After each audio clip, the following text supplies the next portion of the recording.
جو صبح کو 100 بار سبحان اللہ پڑھے اور شام کو 100 بار، تو وہ اس کی طرح ہوگا جو 100 حج کرے۔ یعنی صبح 100 بار سبحان اللہ پڑھنا اور اسی طریقے سے شام کو 100 بار سبحان اللہ کہنا، یہ 100 بار صبح و شام سبحان اللہ کہنا۔ آج میں آپ کے سامنے یہ بتانا چاہوں گا کہ اللہ کے ذکر کا فائدہ کیا اور اس کا ثواب کیا ہے۔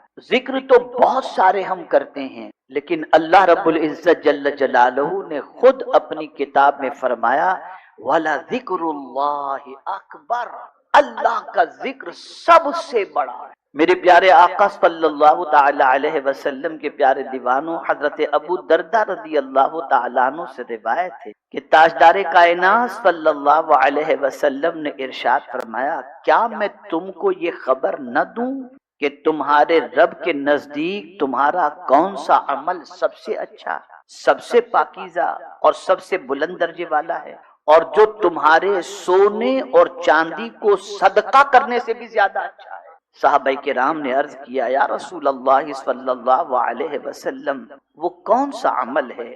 آقا کریم صلی اللہ علیہ وسلم نے ارشاد فرمایا، وہ عمل اللہ کا ذکر کرنا ہے، اللہ کا ذکر۔ اب ایک ایسی حدیث آپ کو سنانے جا رہا ہوں جو مشکات کی ہے، اور اس حدیث مبارکہ کو سننے کے بعد مجھے یقین کامل ہے کہ انشاءاللہ العظیم آپ ہم سب یہ کوشش کریں گے کہ ہماری زبان غیبت اور چغلی کر جھوٹ بولنے میں نہیں، اللہ کے ذکر کے اندر گزرے۔ حضرت ابن عباس رضی اللہ تعالیٰ عنہ سے روایت ہے، انہوں نے فرمایا کہ رسول اللہ صلی اللہ علیہ وسلم نے ارشاد فرمایا، بہت غور سے سنیے گا، بہت غور سے، تاکہ آپ اللہ کے ذکر کی اہمیت کو سمجھ سکیں۔ آقا کریم صلی اللہ علیہ وسلم نے ارشاد فرمایا، اول من یدعا الی الجنۃ یوم القیامہ الذین یحمدون اللہ فی البأساء والضراء۔ آقا کریم صلی اللہ علیہ وسلم ارشاد فرماتے ہیں، جنہیں قیامت کے دن سب سے پہلے جنت کی طرف بلایا جائے گا، جنہیں قیامت کے دن سب سے پہلے جنت کی طرف بلایا جائے گا، وہ ہوں گے جو خوشی میں اور غم میں اللہ عز و جل کی حمد بیان کرتے ہیں۔ یعنی الحمدللہ کہتے، خوشی ہو تو بھی الحمدللہ اور غم ہو تو بھی الحمدللہ، جس حال میں اللہ رکھے میرے کریم تیرا شکر ہے۔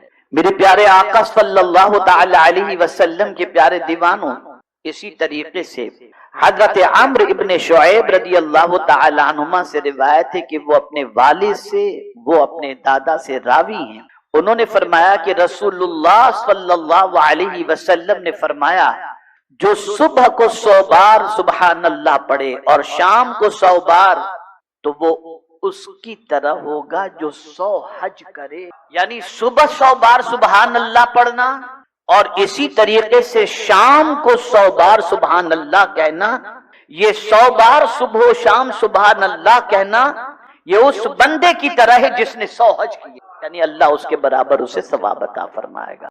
اور جو صبح کو 100 بار الحمدللہ پڑھے اور 100 بار شام کو، تو اس جیسا ہوگا جو اللہ عز و جل کی راہ کے اندر 100 گھوڑے خیرات کرے، 100 گھوڑے خیرات کرے، یعنی 100 گھوڑے خیرات کرنے کے برابر اللہ اس بندے کو ثواب عطا فرماتا ہے جو صبح کو 100 بار الحمدللہ کہے اور شام کو 100 بار الحمدللہ کہے۔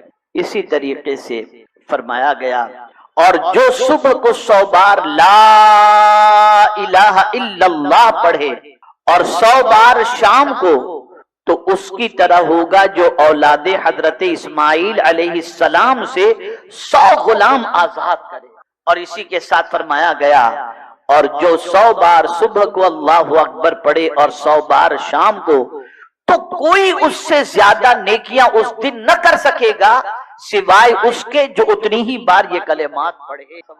اب یہاں ایک تھوڑا سا کریکشن کر دوں، اگر کوئی یہ تصور کرتا ہو کہ چلو 100 بار سبحان اللہ صبح پڑھ لیں، 100 بار سبحان اللہ شام کو پڑھ لیں، تو 100 حج کرنے کا ثواب مل جائے گا، تو لاکھوں روپے خرچ کرنے کی ضرورت ہی کیا ہے، حج تو ہو جائے گا۔ تو حج کا ادا کرنا اور ہے اور ثواب کا ملنا اور ہے۔ جیسے مثال کے طور پر کوئی ڈاکٹر نے آپ سے کہہ دیا، کسی طبیب نے آپ سے کہہ دیا کہ یار صبح کو آپ 4 منقع کھا لو، 5 منقع کھا لو یا 5 بادام کھا لو، تو آپ کو جو ہے یہ 5 بادام جو ہے نا یہ 3 روٹی جیسی طاقت آپ کو عطا کر دے گا۔ تو آپ 5 بادام کے بعد روٹی کھانا تو نہیں چھوڑیں گے، اس لیے کہ بادام سے پیٹ نہیں بھرتا، روٹی ہی سے پیٹ بھرتا۔ بادام سے پیٹ نہیں بھرے گا، پیٹ تو روٹی ہی سے بھرے گا۔ اسی طریقے سے آپ کو حج تو وہاں جا کر کے ہی ادا ہوگا، جب تک آپ وہاں جائیں گے نہیں، طواف کعبہ نہیں کریں گے، وقوف عرفہ نہیں کریں گے، مینا میں نہیں پہنچیں گے، آپ کا حج نہیں ہوگا۔ وہ تو وہاں جا کر کے ہی کرنا ہے۔ لیکن اگر کوئی بندہ 100 بار سبحان اللہ صبح اور 100 بار سبحان اللہ شام کو پڑھ لے تو اللہ تعالیٰ اس عمل جتنا ثواب اسے عطا فرمائے۔ لیکن فرض ساقط نہیں ہوتا، آپ سوچیں گے کہ چلو یار لاکھوں روپے بچ بھی گئے اور اسی کے ساتھ ساتھ جو ہے وہ حج بھی ہو گیا، تو حج نہیں ہوگا، حج تو وہیں جا کر۔ میرے پیارے آقا صلی اللہ تعالی علیہ وسلم کے پیارے دیوانوں، اسی طریقے سے آپ دیکھیں آقا کریم صلی اللہ تعالی علیہ وسلم نے ذکر کی محفل کی فضیلت کیا بتائی ہے۔ جو آپ آتے ہیں ہر سنیچر کو اجتماع کے اندر اور یہاں ذکر الہی ہوتا ہے، جانتے ہیں اس کی فضیلت کیا ہے؟ ابھی حدیث سے سمجھیے، معلوم نظر بھی کوئی چیز نہیں آتی، اتنی روشنی کہاں کہ ہم کچھ دیکھ سکیں، اتنی بینائی کہاں کہ ہم دیکھ سکتے ہیں۔ ہماری آنکھیں تو دوسروں کے عیب دیکھنے سے ہی فرصت نہیں پاتی، ہمارا کام ہی یہی ہے، ڈھونڈو کسی کے عیب ملتے ہوں تو، اس لیے اچھائیاں نظر نہیں آتی نا، عیب بھی نظر آتے ہیں۔ لیکن حضرت ابو ہریرہ رضی اللہ تعالی عنہ اور حضرت ابو سعید خدری رضی اللہ تعالی عنہ سے مروی ہے کہ رسول اللہ صلی اللہ علیہ وسلم نے فرمایا، جب کوئی جماعت ذکر الہی کے لیے بیٹھتی ہے تو فرشتے ان کو گھیر لیتے ہیں، اور فرشتے ان کو گھیر ہی نہیں لیتے بلکہ رحمت ان کو ڈھانپ لیتی ہے، سکون و اطمینان کی دولت ان کے لیے نازل ہوتی ہے، اور اللہ تعالیٰ ان کا تذکرہ ان فرشتوں میں فرماتا ہے جو اس سے قریب ہوتے ہیں۔ یعنی اللہ کے قریب جو فرشتے ہوتے ہیں، ان فرشتوں کے درمیان اللہ عز و جل ان ذکر کی محفل میں بیٹھنے والے سننے سنانے والوں کا ذکر اللہ فرماتا ہے، اللہ کے ذکر۔ اسی طریقے سے میرے پیارے آقا صلی اللہ تعالی علیہ وسلم کے پیارے دیوانوں، حضرت معاذ بن جبل رضی اللہ تعالیٰ عنہ روایت کرتے ہیں کہ ابن آدم کا کوئی عمل ایسا نہیں جو اس کو عذاب الہی سے نجات دلا دے سوائے ذکر الہی۔ اب یہاں میں آپ کو تھوڑا سا سمجھا دوں، کل بروز قیامت اللہ رب العزت جل جلالہ حکم دے گا، اس کے پیر کو جانچ کرو، پیر سے کیا گناہ کیا، ہاتھ کو دیکھو، تو سارے اعضاء کی جانچ ہوگی اور سارے اعضاء گناہوں کی گواہی دیتے نظر آئیں گے، سارے اعضاء، یہاں تک کہ رب فرمائے گا کہ اس کی زبان کی جانچ کی جائے، تو زبان وہ بھی کسی حد تک گناہ کی گواہی تو دے گی، لیکن زبان کے ایک کنارے پر اللہ کا کیا ہوا ذکر جو ہے وہ لکھا ہوا ہوگا۔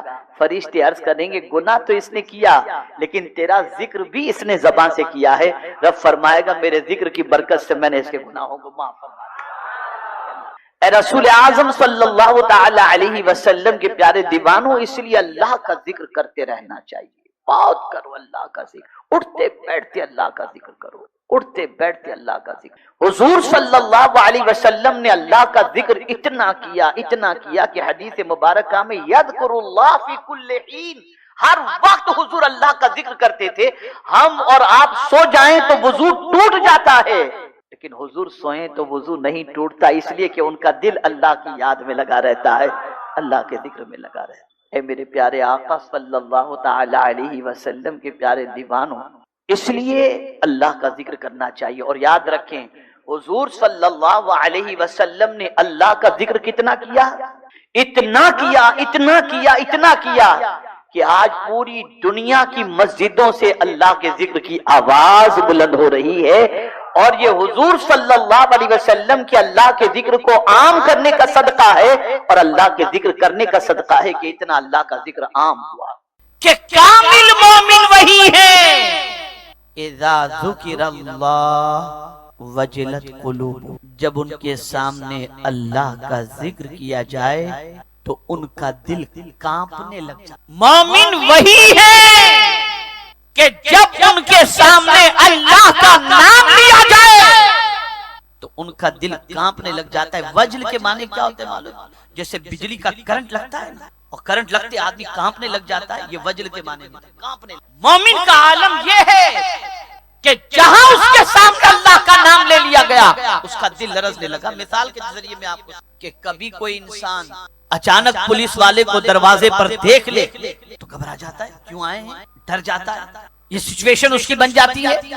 تو یاد رکھو اسی طریقے سے اگر کوئی ایسی اطلاع کان تک پہنچ جائے جس کی وجہ سے کوئی نقصان یا کوئی گرفت کی بات ہو تو آدمی کانپنے لگ جاتا ہے۔ تو قرآن کہتا ہے جو مومن ہوتا ہے اس مومن کی پوزیشن یہ ہے کہ جب اس کے سامنے اللہ کا نام لیا جائے تو اس کا دل کانپنے لگتا ہے، وہ لرز جاتا ہے۔ اے رسول اعظم صلی اللہ تعالی علیہ وسلم کے پیارے دیوانوں، حضرت فضیل بن عیاض رضی اللہ المولا تبارک و تعالی عنہ، ان کی زندگی کا عالم یہ تھا کہ جب ان کے سامنے کوئی یہ کہہ دیتا اللہ تو فضیل بن عیاض لرز جاتے تھے، کانپ جاتے تھے۔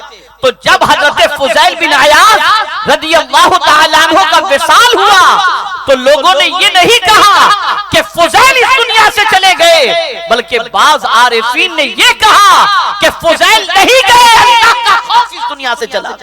یہ حضرت اللہ کا نام سن کر سوال یہ پیدا ہوتا ہے کیا اس نام میں اتنی طاقت کہ یہ نام لیا جائے تو دل میں ڈر پیدا ہو جائے؟ ظاہر سی بات ہے یہ خالق کا نام ہے، یہ پیدا کرنے والے کا نام ہے۔ ہم نے تو صرف ایک تصور رکھا ہے، اور وہ تصور کیا؟ اللہ روزی دینے والا، اللہ زندگی دینے والا، اللہ عز و جل موت دینے والا، اللہ عز و جل عزت دینے والا، اللہ پریشانیوں کو دور کرنے والا۔ بہت اہم نقطے کی طرف توجہ دلا رہا ہوں۔ ایک ہی سوچ ہے کہ اللہ وہ جو ہمیں روزی دے، اس لیے جب روزی کی ضرورت ہوتی ہے اللہ تو ہمیں عطا فرما، بیمار ہوتے ہیں اللہ ہمیں شفا عطا فرما، اولاد کی حاجت ہے تو اے اللہ ہمیں نیک صالح اولاد عطا فرما، کوئی ٹینشن آ گیا تو اے اللہ تو دور فرما۔ بس اتنا ہی تصور ہے، اسی لیے اسی تصور کی بنیاد پر ہمارے جسم پر لرزہ طاری نہیں ہوتا۔ لیکن جب قرآن مقدس کی تلاوت کرنے والے تلاوت کرتے ہیں اور سمجھتے ہیں، اور صحابہ کرام علیہم الرضوان اور اللہ کے اولیاء اور کامل مومنین جب اللہ کا نام لیا جاتا تو لرزتے کیوں تھے؟ اس لیے کہ وہ یہ جانتے تھے کہ وَهُوَ أَسْرَعُ الْحَاسِبِينَ، اللہ وہ ہے جو سب سے تیز حساب لینے والا۔ وہ کانپ جاتے تھے، وہ لرز جاتے تھے کہ کس کا نام لیا گیا؟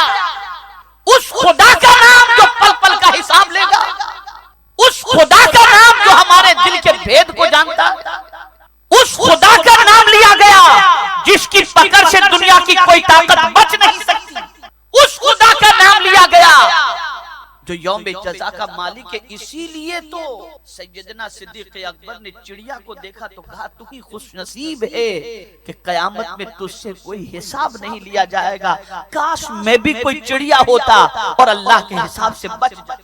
اور ہمارا حال کیا ہے؟ کوئی حساب تو دینا ہی نہیں، کوئی ٹینشن تو لینا نہیں۔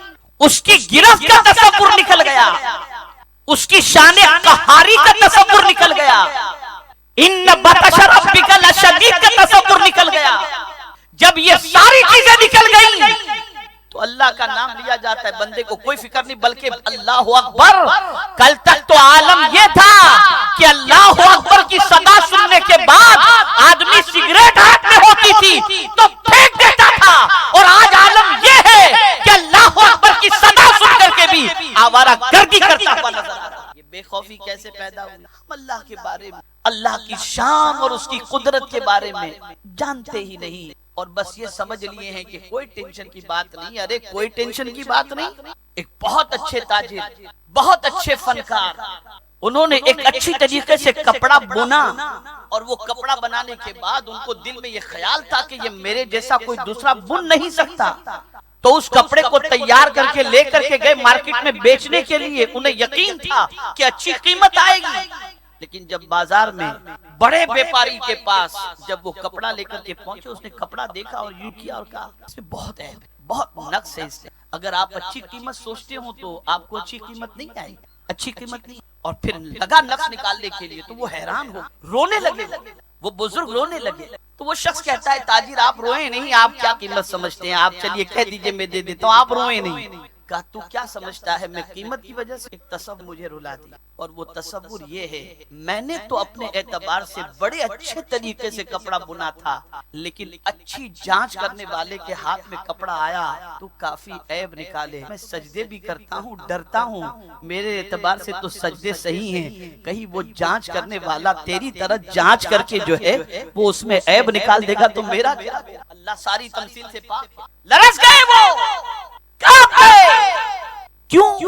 اس لیے کہ اللہ کی شان کے بارے میں وہ جانتے تھے، اس کی قدرت کے بارے میں جانتے تھے، اس کی طاقت کے بارے میں۔ تو مومن کون ہے؟ مومن وہ ہے، وہی مومن ہے کہ جب اس کے سامنے اللہ کا ذکر کیا جائے تو اس کا دل لرز دیتا، دل کانپنے لگتا ہے۔ دل ہی کا ذکر، بدن کا ذکر، کہ اللہ کا نام سن کر کے بدن کانپنے لگتا ہے۔ دل کا ذکر کیوں کیا؟ دل کے ذکر کرنے کی وجہ یہ ہے کہ یہی دل ہے کہ اس میں اٹھنے والے خیالات کے حوالے سے تم جانتے ہو، دنیا نہیں جانتی، لیکن تمہارے دل کے حالات کو تمہارا خدا جانتا ہے۔ تو مومن جو ہے وہ صرف جسم کی پکڑ سے نہیں ڈرتا، بلکہ دل میں اٹھنے والے خیالات کے بارے میں بھی اللہ سے ڈرتا ہے۔ دل لرز، اسی لیے قرآن میں جا بجا یہی بات آئی، ان اللہ علیم بذات الصدور یعلم خائنۃ الاعین وما تخفی، یہی آیا بے شمار مقامات پر کہ دل کی بات وہ جانتا ہے، دل کی بات وہ۔ تو قرآن نے پہلی صفت کیا بتائی کہ مومن وہی ہے، یعنی کامل مومن، کامل مومن وہی ہے کہ جب اس کے سامنے اللہ کا ذکر کیا جائے تو اس کا دل لرز دے۔ پھر دوسری صفت بیان کی گئی، وَإِذَا تُلِيَتْ عَلَيْهِمْ آيَاتُ زَادَتْهُمْ ایمانا، جو مومن ہوتا ہے اس کے سامنے جب اللہ کی آیتوں کی تلاوت کی جائے تو اس کا ایمان بڑھتا گھٹتا نہیں ہے، ایمان جوش مارنے لگتا ہے۔ ایمان کیا کرتا ہے؟ جوش مارنے لگتا ہے۔ میرے پیارے آقا صلی اللہ تعالی علیہ وسلم کے پیارے دیوانوں، پتہ یہ چلا کہ مومن کو قرآن کی تلاوت سے اچھا لگتا ہے اور اس کے ایمان کو تازگی ملتی ہے اگر قرآن سن کر کے یہ ہو کہ یار یہ کب ختم کرے اور ٹینشن ختم ہو تو سمجھ لینا کہ پوزیشن کیا ہے۔ مومن کا جی نہ قرآن پڑھنے سے دور رہتا ہے بلکہ مومن کا جی خوش ہو جاتا ہے قرآن سن۔ اسی لیے غریب نواز سے، سلطان الہند غریب نواز علیہ الرحمہ سے پوچھا کہ آپ کا بوستان کیا ہے، بوستان کی بہار کیا ہے، آپ کا باغ کیا ہے اور اس باغ کی بہار کیا ہے؟ فرماتے ہیں میرا بوستان، میرا باغ قرآن کی تلاوت ہے اور اس کی بہار محمد عربی صلی اللہ علیہ وسلم۔ اور اب تو اللہ رحم شارٹ کٹ والا 1 ڈے 50 اوور 20 پتہ نہیں یہ سب ہو گیا۔ تو اب مسلمانوں کے گھروں میں رواج چل رہا ہے 5 سورہ ضرور، کبھی 114 سورت بھی پڑھنے کا خیال رکھ۔ صبح اٹھ کے ہمارے گھروں میں وظیفے پڑھے جاتے ہیں، ساری چیزیں پڑھی جاتی ہیں، قرآن میں الا ماشاء۔ 5 سورے کی برکتیں اپنی جگہ پر ہیں، وہ قرآن کی سورتوں میں سے سورتیں ہیں، اس کے فائدے اپنی جگہ پر ہیں، لیکن قرآن صرف 5 سورتوں کے اندر نہیں ہے، 114 سورتیں بھی ہیں۔ ورنہ آپ کو کہیں ایسا نہ ہو کہ شارٹ کٹ اتنا کر دیں کہ آپ کہیں کہ بھائی اب بس صرف سورہ اخلاص 3 بار پڑھ لو، پورے قرآن کے ثواب کا فائدہ ہے، اس کا فائدہ انکار نہیں، لیکن پورا قرآن اللہ نے نازل فرمایا۔ اور پھر ایک بہت اہم نقطہ میں آپ کی گزار کروں، اذا تلیت علیہم آیات زادتہم ایمانا۔ ایمان کا ٹھکانہ کہاں ہے؟ دل ہے۔ ایمان کا ٹھکانہ کہاں ہے؟ اسی لیے کیا کہتے ہیں، اقرار باللسان و تصدیق بالقلب، دل سے تصدیق کرنا، دل سے تصدیق کرنا۔ یاد رکھیں ایمان کا ٹھکانہ دل ہے۔ یہاں پر میں آپ کو بتاؤں، حضرت عمار بن یاسر رضی اللہ تعالی گر گئے دشمنوں، اور دشمنوں نے شدت برتی اور کہا یہ فالتو باتیں جو تھی کفریہ، کہا یہ کہو ورنہ تمہاری گردن اڑا دیں۔ حضرت عمار بن یاسر رضی اللہ تعالیٰ عنہ گھبرا گئے اور انہوں نے وہ کلمات کہے، اور کلمات کہنے کے بعد روتے ہوئے حضور کی بارگاہ عرض کرتے ہیں یا رسول اللہ صلی اللہ علیہ وسلم مجھ سے غلطی ہو گئی. کیا ہوا؟ سرکار بہت زیادہ شدت برتی جا رہی تھی تو میری زبان سے یہ جملے نکل. سرکار نے فرمایا عمار ذرا یہ بتا کہ جب تو یہ کہہ رہا تھا تو اپنے دل کو کیسا پا؟ کہا حضور دل میں تو ایمان تھا. کہا پھر کوئی گھبرانے پھر کوئی گھبرانے جان بچانے کے لیے تو نے اتنی حد تک کہا لیکن دل سے نہیں کہا نا. بس سلام. تو ایمان کی جگہ دل ہے, ایمان کی جگہ دل ہے. اور سنو قرآن دماغ پر نازل نہیں ہوا, زبان پر نازل نہیں ہوا, قرآن حضور کے دل پر نازل ہوا. اس لیے قرآن جب سنا جائے تو دل کی دنیا بدل جانی چاہیے. یہ دل بدلنے کے اس لیے قرآن کہتا ہے وَنُنَزِّلُ مِنَ الْقُرْآنِ مَا هُوَ شِفَاءٌ وَرَحْمَةٌ لِّلْمُؤْمِنِينَ. تو شفا سے کیا مراد ہے؟ کیا مراد ہے شفا سے؟ جسمانی شفا بھی, روحانی شفا بھی اور قلب کی شفا بھی. اس لیے کہ سنو مومن کے سینے میں ایمان ہوتا ہے اور کافر اور منافق کے سینے کے اندر بغض ہوتا ہے. اسی لیے قرآن نے جب منافقین کا تذکرہ کیا تو یہ نہیں کہا کہ ان کی زبان کا کیا معاملہ ہے, کہا بعض جگہوں پر, لیکن جب مرض کی بات کہی تو قرآن نے کافی. تو قرآن کہتا ہے اذا تلیت علیہم آیات زادتہم, جب ان کے سامنے آیات کی تلاوت کی جاتی ہے تو ان کا دل, ان کا ایمان یہ جوش مارنے لگتا ہے. اب آپ کہیں گے ہم تو آیات پڑھتے بھی ہیں, کوئی فرق نہیں پڑتا. کہاں سے؟ اس لیے کہ کیا پڑھا جا رہا ہے اس کا معنی معلوم, اس کا مفہوم معلوم, نہ اس کا ترجمہ معلوم, نہ اس کے اسرار و رموز معلوم. تو کہاں سے دل کے اندر جو ہے وہ کیفیت بنے گی اور ایمان کہاں سے جوش مارے گا؟ یاد رکھو, اچھی طریقے سے یاد رکھو میرے پیارے آقا صلی اللہ تعالی علیہ وسلم کے پیارے دیوانوں, اعلیٰ حضرت عظیم البرکت امام عشق و محبت کے ترجمہ قرآن کنز الایمان کو جتنا پڑھتے جاؤ گے ایمان اتنا پختہ ہوتا چلا جائے. قربان جائیے اعلیٰ حضرت کیا کنز ایمان ہی چنا اس کا. اذا تلیت علیہم آیات زادتہم ایمانا, یہ ترجمہ ہے ہی ایسا کہ پڑھو گے تو تمہارا ایمان پختہ ہوتا چلا جائے گا. یہ ایمان کا خزانہ. تو جو مومن ہوتا ہے وہ اللہ کا نام سنتا ہے تو بلکہ اللہ کی یاد آ جائے تو لرز جاتا ہے, یاد آ جائے, یاد آ جائے تو لرز جاتا ہے. ایسے کئی واقعات آپ کو کتابوں میں ملیں گے کہ صرف اللہ یاد آ گیا گناہ چھوڑ دیا. اسی طریقے سے قرآن مقدس جب سمجھ کے آدمی پڑھتا ہے تو اس کی آنکھوں سے آنسو جاری ہو جاتے ہیں. کوئی معنی پڑھ لیتا ہے تو آنکھوں سے آنسو جاری ہو جاتے ہیں, ایمان پختہ ہو جاتا ہے. تیسری بات قرآن نے بتائی وَعَلَىٰ رَبِّهِمْ يَتَوَكَّلُونَ, اور وہ اپنے رب پر بھروسہ کرتے ہیں. بھروسہ کس پر کرتے ہیں؟ کس پر؟ بولیے کس پر؟ آپ کہیں گے ہم بھی تو اللہ پر, لیکن 2 منٹ میں بھروسہ ختم. لیکن جو مومن ہوتا ہے اس کی شان بڑی نرالی ہوتی ہے. اب اس کے سامنے کوئی کیسا بھی مسئلہ آ جائے وہ ڈرتا نہیں ہے, وہ اپنے رب پر کامل بھروسہ کرتا ہے. آپ کہیں گے ہمارا بھی تو بھروسہ ہے. میں کہتا ہوں مجھے بتاؤ جھوٹ بول کر کے اگر 200 روپے کا نفع ہوتا ہو تو پھر اس گراہک پر بھروسہ کر, بتاؤ کتنے لوگ ہیں 2 منٹ کے اندر سارا بھروسہ ختم.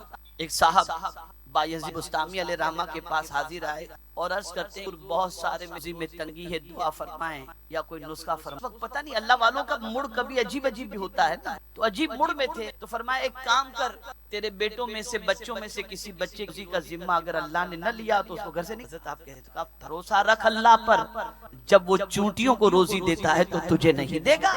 بھروسہ رکھ اس پر کامل.